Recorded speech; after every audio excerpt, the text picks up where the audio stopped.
ਆਪ ਜੇ ਹੋਵੇਂ ਤਕੜੀ ਤੇ ਕਾਹਨੂੰ ਲੱਗੇ ਫਕੜੀ।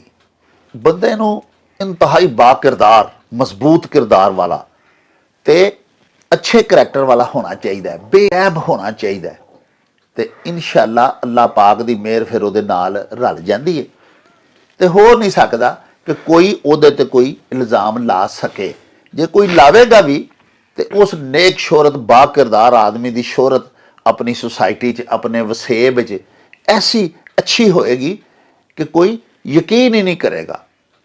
फकड़ी लान वाले इल्ज़ाम लान वाले नूं आपे लोग ही पे उठ उठ के झूठा करनगे ते उन्हों जुतियां पे मारनगे भई वो बंदा ते इस तरह का हो ही नहीं सकता।